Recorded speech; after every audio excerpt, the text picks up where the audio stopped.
So I was looking at the list of jobs that were available, and I saw there was an inpatient eating disorder unit post. And my initial response was, there's no way in hell I'm touching that with a barge pole. And then I kind of stopped for a moment and said, well, okay, Fraser, that means you have to go and do it.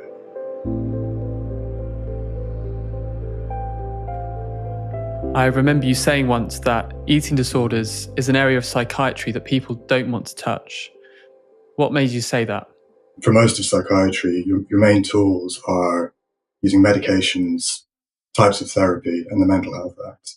And in eating disorders, there is almost no place for medication other than nutritional supplements and things to manage the complications of either starving yourself or doing other self-destructive behaviors.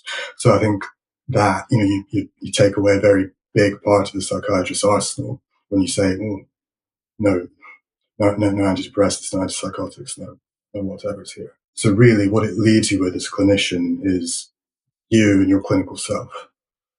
How can you use your interaction with a patient without the extras, the meat and potatoes, the essence of what it is to be with people in distress. And, not everyone's into therapy.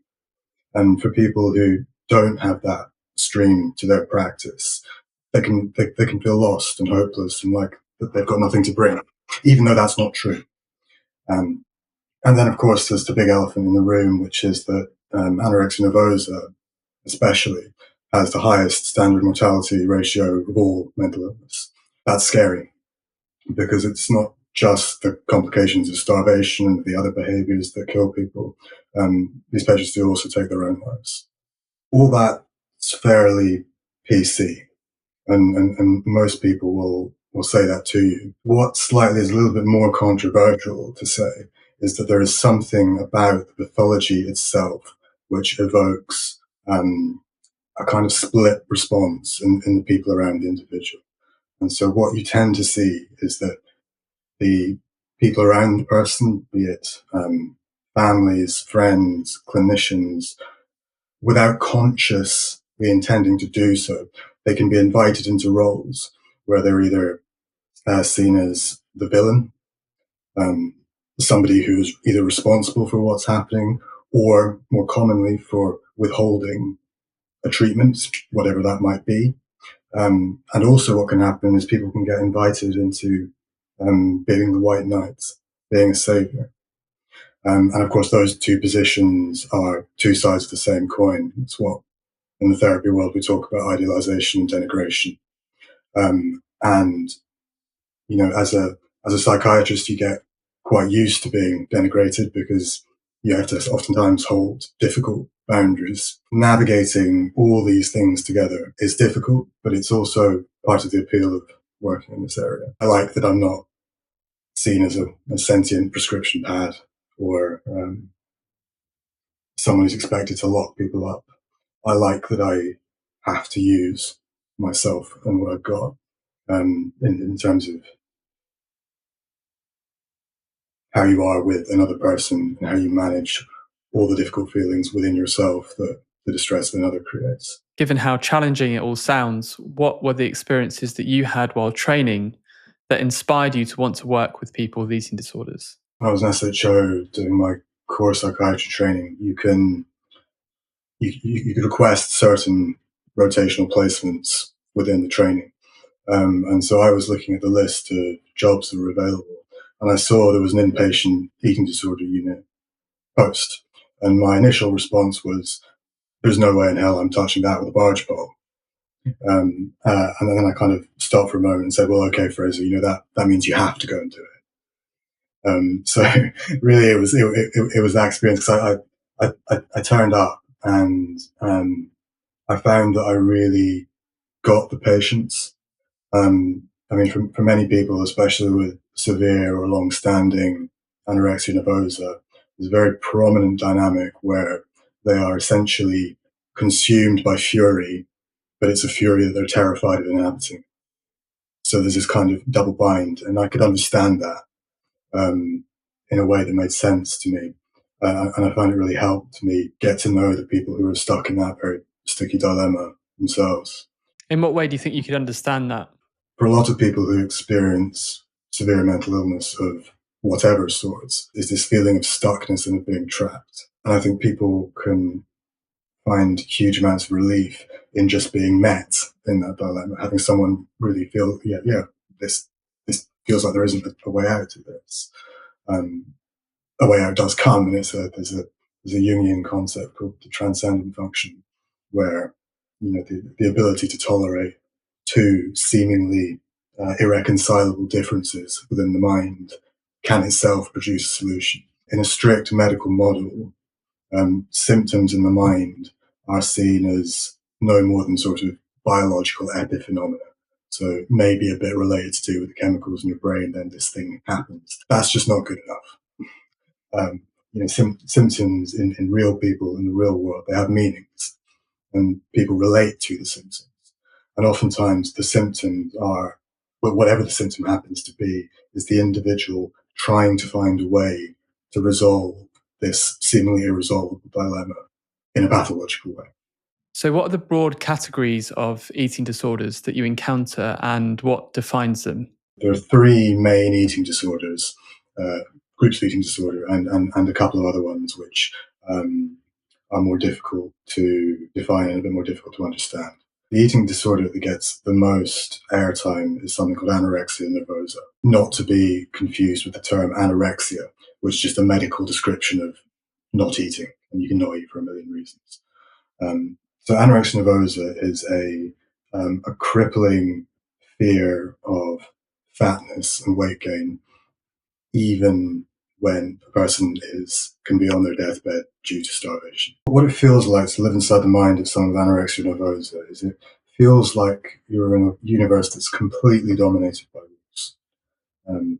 People tend to be very obsessional, by which I mean they're highly detail focused. So every little thing gets this huge focus. So for example, if someone's really in it, they might have some kind of rule like, I can't start eating until my partner has eaten half of their meal or even finished their meal, or I can't eat at all today until I've got someone here, or I can't have that kind of starchy carbohydrate unless I do 25,000 steps.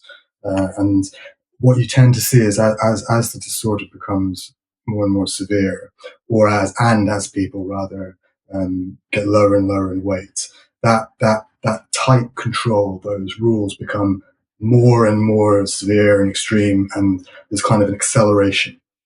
Another way that some people describe the experience is that both they and the world just feel really, really spiky. So every little thing is like it's some kind of personal attack or a barb, and just nowhere feels safe. There's kind of there's a real difficulty of kind of just sitting and being with oneself. So what people often talk about is, if I do this, I feel safe. I just need to feel safe. In therapy, try and deconstruct that. What is it that you're trying to get away from or get towards? People are often really ashamed that this is what's going on, and will go to great lengths to conceal it from other people because of the shame they feel. The only way around helping somebody who's in a really shameful position is through respect and empathy. It can take a lot of time sometimes to develop the rapport that you need to even begin to engage in treatment. The final big part to understanding anorexia is that for some people that they don't see what they're doing as an issue. So that plus shame plus the chronicity of the disorder, the average duration is 7 years. It can take a long time to even get people to a place where they can use a therapeutic relationship. There's a very subtle boundary between what seems like normal life. If you take drinking, for example, where's the line between social drinking and habitual drinking and dependency? And it's a very blurred transition. The amount of time you've had it without receiving treatment determines prognosis to an extent. So the longer time without treatment, the less likely you are to recover. As well as that, though, I've worked with people who've had the thing for 15, 20, 25 years who suddenly get to that point in themselves where they've made that transition and they're ready and they do get better. So as well as anorexia, what are the other two big categories of eating disorders? The second one is something called Bulimia Nervosa. This is characterized by when a person has binging episodes on food, so they eat huge amounts of food very quickly and then feel terribly shameful afterwards, which they then compensate for. So the classical one is by inducing vomiting, but people also will compensate in other ways, such as using laxatives, using diet pills, using fat binders, and when bulimia gets very severe, people will turn to nasty things like diuretics, which are essentially dehydrating medications, which put people into really, really medically risky situations. Bulimia, the experience of it, again, I'm talking in broad brush strokes here because everybody has their own story. So in bulimia, there's a sense that something good is missing and is desperately needed, and potentially can be found. But when the individual tries to, the good thing turns bad and just has to be gotten rid of. Other people describe it as having a sense that there's something deeply wrong with them that they're just trying to get out, but they don't know what it is. And others still will find themselves doing these behaviors with no idea why. The third main category of eating disorders is something called binge eating disorder. Now, this is a group that, in my opinion, gets a bit of a rough deal because whereas in anorexia, it's you know, the risk of death is very high. In bulimia, there can also be a very high risk of death as well because the results of purging can cause serious electrolyte abnormalities, which can put people at risk of sudden death by cardiac arrhythmia. However, in binge eating disorder, the risk doesn't seem as acute. So these are people who will have binging episodes like in bulimia, but there's no compensatory behaviors. They get pushed into a less risky category, but in reality, what these people are experiencing is as dangerous as the other two. There's a 200% increased chance of obesity if you have a diagnosis of binge eating disorder, and obesity causes absolutely horrendous problems for the body in terms of diabetes, cardiovascular health, cancer, lots of stuff, and the burden to society, to NHS from that is considerably greater than from anorexia and bulimia. If you want to understand what it's like to have to be in the mind of someone with binge eating disorder, the best place to go is to watch the film called The Whale with Brendan Fraser. That captures the experience really well. This kind of mounting aggression and rage that builds and builds and builds till the person feels like they can destroy the world through the oral aggression and the biting, and then it breaks and there's despair and hopelessness. It's a rough watch, so fair warning. So once someone's developed an eating disorder like bulimia, what are the mechanisms that keep them trapped in that place? There's a degree of reinforcement via dopamine systems, which is one way to think about it. I think a better way to think about it is that, if consciously or unconsciously you found a way out of a painful internal conflict, letting go of that's really difficult because in some ways it works. There's another, so this is roughly based on a concept by a psychoanalyst called Winnicott, which is that people will often mistake self-protective things for things that are just slightly less destructive than what they were doing.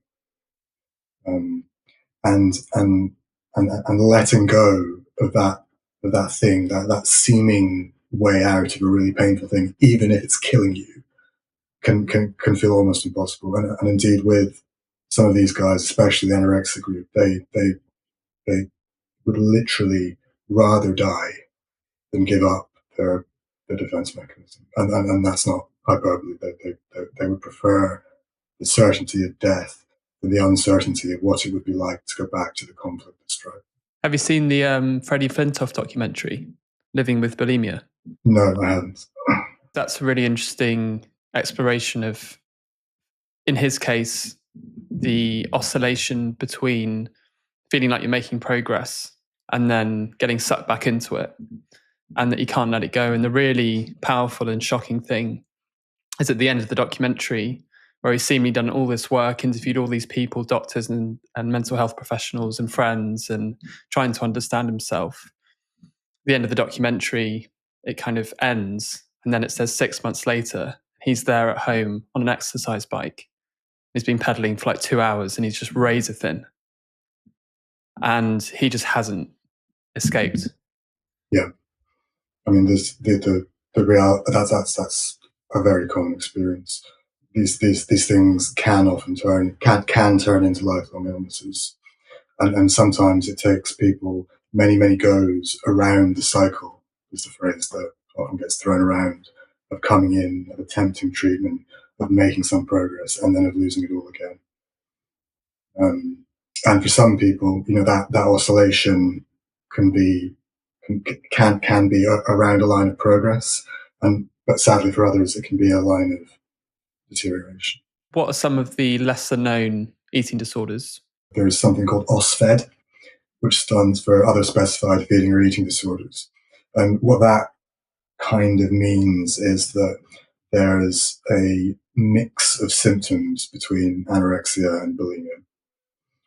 So you might not meet the full diagnostic criteria for either individually, but you've got bits of both that are of a significant level to have enough of a deleterious effect in your life. The approach that at least I try to push in my team is that there's no such thing as a protocol.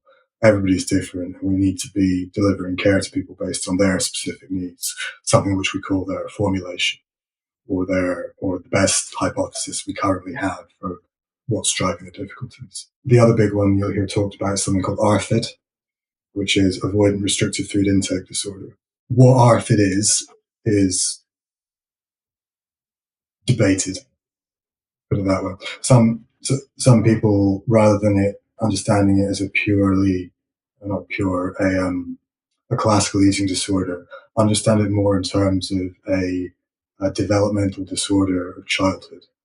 What the clinical picture looks like is it's like someone who is a hyper picky eater. So they often have textural issues, a very limited, narrow range of food. I once had somebody describe it as everything apart from my safe foods is like you've handed me a plate of feces. Why I like that metaphor is because it shows the kind of the strength of the avoidance, of how disgusting, going outside of what is comforting and safe feels to these people. Why I say there's debate around it is that if you look at ARFID in children, there are kind of two groups. There's one group who never meet the developmental milestone in terms of being able to tolerate a breadth of food, and then there's another group who do meet it, and then something happens and they regress back past it. So what might predispose someone to develop an eating disorder? The same thing that predisposes anybody to any kind of mental illness, which is, in a nutshell, issues that are related to an individual's temperament. So how their genetics would predispose them to see the world and relate to others, and how they anticipate care, and then whatever happens in your early environment. So what we know is that adverse childhood experiences are correlated to mental illness, surprise. But we also are getting much more in contact with the importance of what's called early relational trauma. So mismatches in the first 3 years of life between the infant's needs for another mind to be there to help them metabolize and understand experiences which to them are catastrophic and potentially mean death, and what happens when that process goes wrong. When we come into the world, we are entirely reliant on the people around us. For the first 6-ish months, baby, the infant, can't tell that it is different from its environment. It's something that developmental psychologists call normal autism.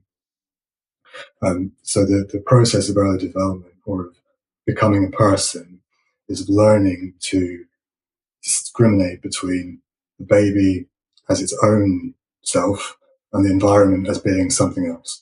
And that's where the primary caregiver has an essential role. So baby experiences overwhelming catastrophic things, hunger, wetness. It's not just I need milk. It's I've got annoying catastrophic pain in my stomach and I'm going to die. Ah. And so the role of the primary caregiver is not just doing the feeding. It's on a psychological level, helping the baby metabolize that experience. No, you're not going to die. This is what's going on, and so forth and so forth. And it's that process of constant mentalizing, the primary caregiver using their mind to help the infant's mind develop the ability to understand these things. That is how the infant forms a semblance of who they are as a person. So if that goes all well, what happens is you have a young baby, a toddler, who has learned that they can anticipate care and help from another person. When there are problems there, that process doesn't quite happen. So the individual then essentially comes out with a set of templates to view relationships in more difficult ways. And this is where we bring in all kinds of stuff like attachment theory and stuff that people will be a bit more familiar with. But the point is that early disruptions combined with issues in the genetics that determine who we are create a predisposition to a number of different psychiatric conditions, eating disorders being one. Are there any kind of common patterns that you've seen in terms of personality? When we were talking about anorexia nervosa before, people who have a tendency to be more obsessional are at greater risk of developing this disorder.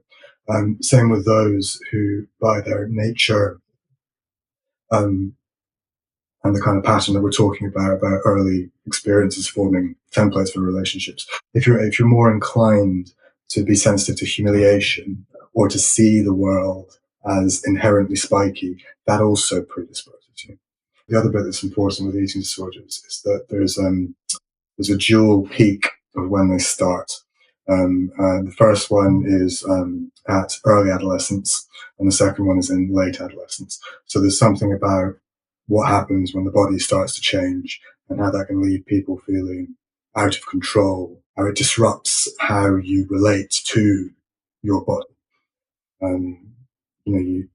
I often work with people who, rather than having a primary emotional response to a difficult event, they'll have a somatic one.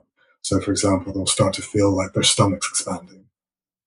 And what you do with that in therapy is you say, well, hang on, stop.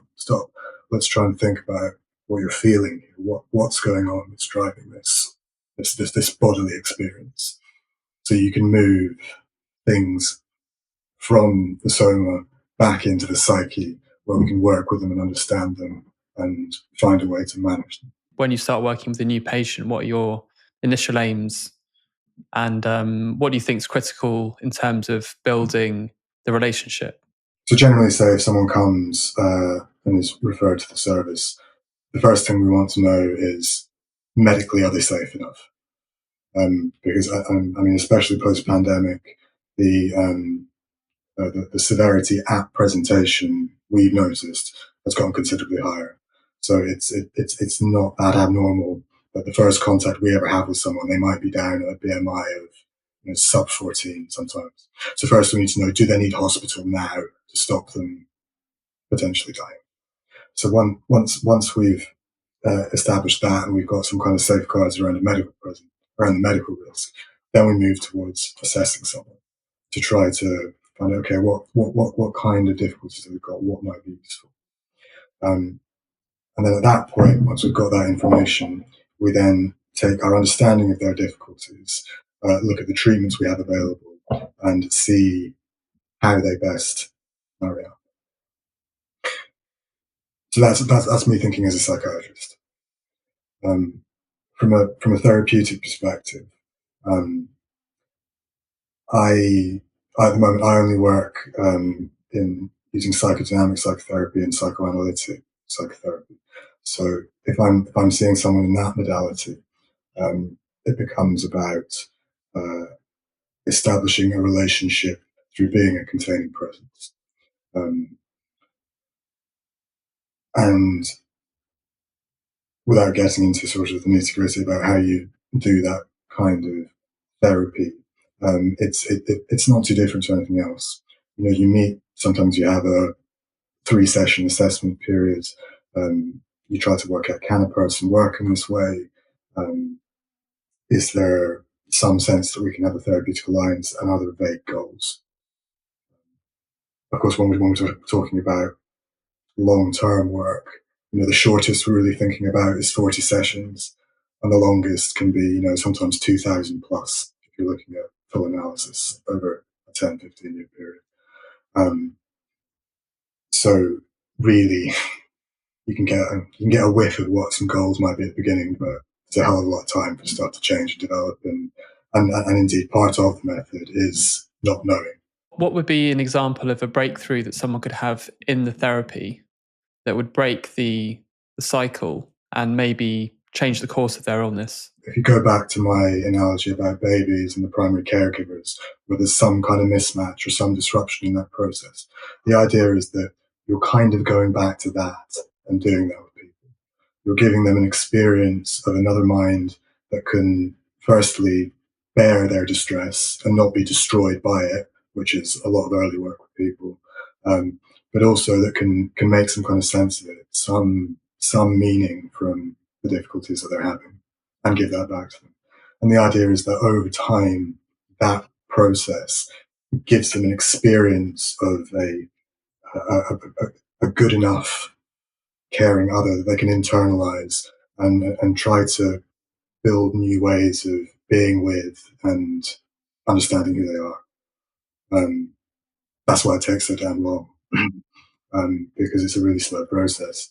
Um, Other therapies take other approaches. You know, in eating disorders, many other treatments are very symptom focused. So it becomes about, how do you get someone's weight up? How do you address the self-destructive behaviors?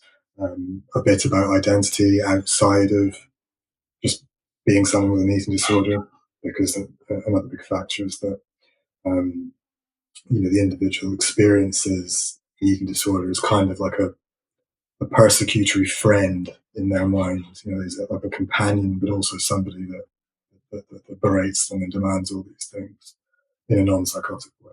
Sometimes people will say things like, "Oh, the eating disorder is fully taking hold," or "I've been consumed by it," or, you know, the sense of who I am among this, that's diminished and diminished as this thing in the mind gets bigger and bigger and bigger.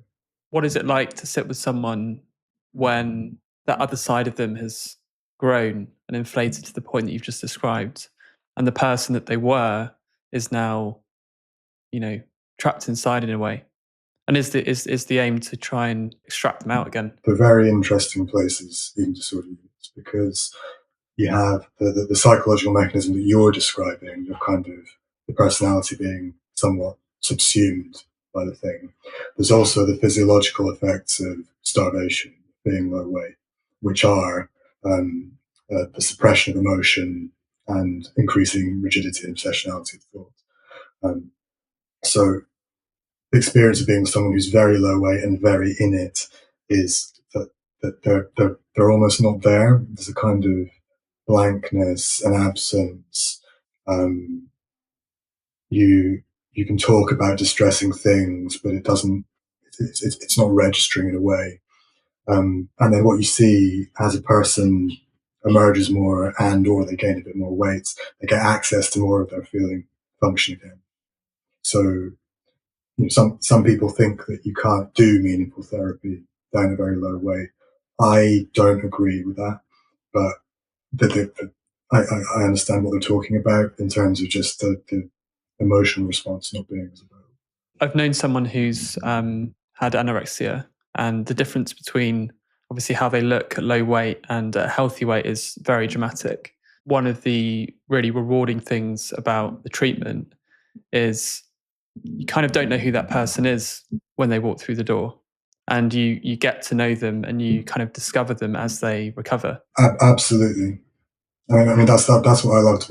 Back when I was doing inpatient work, that was the real joy of it. It was seeing a person emerge from this kind of shut off nothingness, and kind of being with them as they go along that road. You get that a bit in the in community settings, but it's not as stark because oftentimes people need the brick mother, the bricks and mortar of the unit to deal with to manage the severity of things when they're so low weight. But what's different about community and why I ended up here was that we get to do the long term work. In the inpatient world, once you get your weight up, you tend to get discharged. But in the community, we've got the time then. So the person makes a bit of progress or doesn't in terms of BMI. I don't particularly care too much about what person weighs. Then you can really get into this kind of very slow process of change and having a new experience in relationships. So what's it like when someone has made that sort of breakthrough and you see the person emerge, but then they have a big relapse? What's that like for you working with someone like that? So I can talk about this from a slightly different direction because I want to kind of address that from the patient's perspective, actually. So as I'm sure you know, in psychodynamic and psychoanalytic approaches, it's recognized as very important to try to go into the encounter without an expectation of the patient. What Bion talks about in terms of no memory, no knowledge, no desire. It's what Fordham talks about in terms of not knowing beforehand. And the point of it is that if you've got a desire for the patient, if you're expecting something of them, then you're already saturating the space. You're not giving them the space they need to come and discover what they have to, or to get into that thing. And in healthcare systems, doing what I'm talking about is really difficult because there is an expectation of the patients. It's that we as clinicians give them a treatment, they engage with it, and then they get better. This is a problem with the medical model because people don't do that. Sometimes they do, but most of the times it can take a while before they're able to. And then if there's an expectation that isn't met, that naturally engenders frustration. So as a clinician, if you want your patient to get better, you put all this effort and then they didn't, you start thinking, oh, why? Why didn't that happen? Or more commonly, am I a bad doctor? What's the point of this? It seems like no one gets any better. Flip that though, from the patient's experience, and this comes from people that I've spoken to. They see that expectation. They realize that the professional, the other person, wants them to get better, and like poor Freddie Flintoff, they're in a place where they're not ready to, and they know they can't. And then I've had people describe it to me in terms of, it's like you let the clinician down by not being able to get better. And some people even describe it as a kind of personal touch to that, where they perceive in the clinician that not only have they failed them, but there's something about the clinician that wasn't good enough for them to recover. So it can be doubly wounding. Not only has a person tried treatment and it hasn't worked, and it leaves them feeling hopeless, feeling there isn't something for them, they can also feel like they've failed a person who they've come to care about, by the nature of it being a caring process. So these interactions are really complicated. And it's not just a case of, we'll come and try treatment, and if it doesn't work, oh well, we'll see you again in 12 months and we'll do it all again.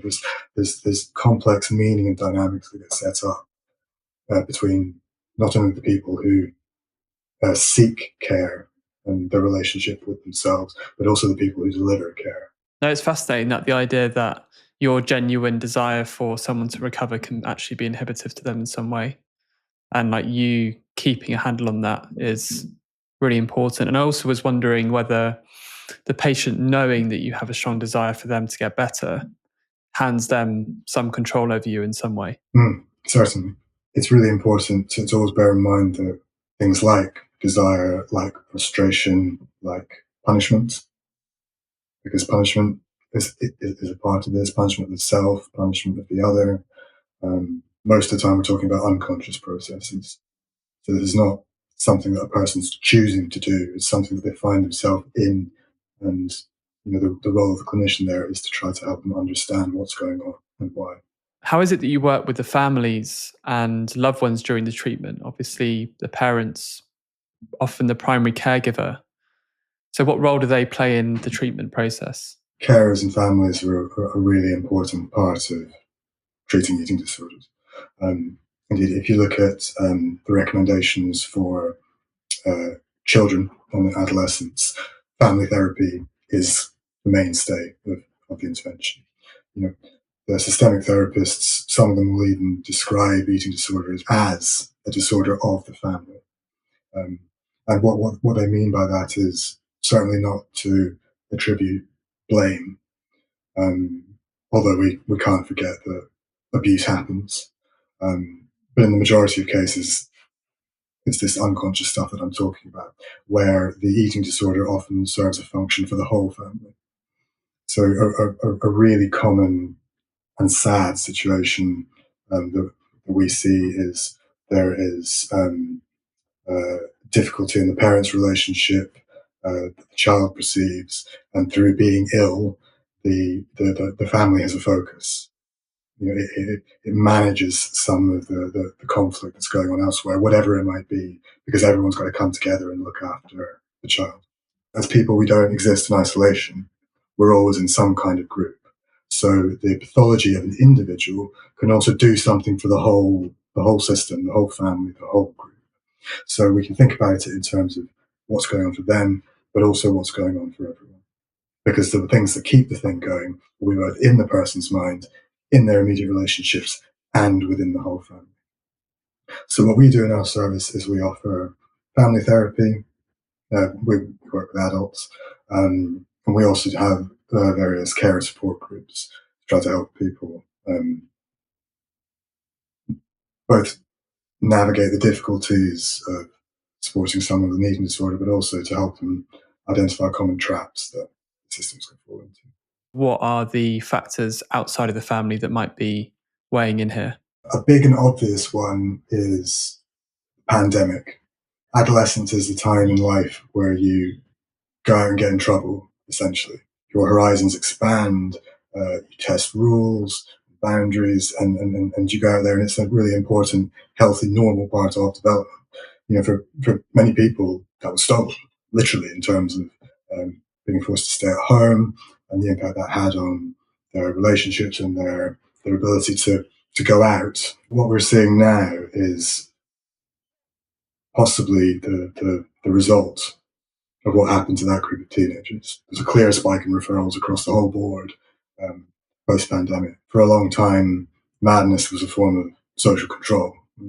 In the Victorian era, when the asylums first opened up, you had as many people with schizophrenia as you did who were unmarried in their late 20s. All that awfulness of the bad old days.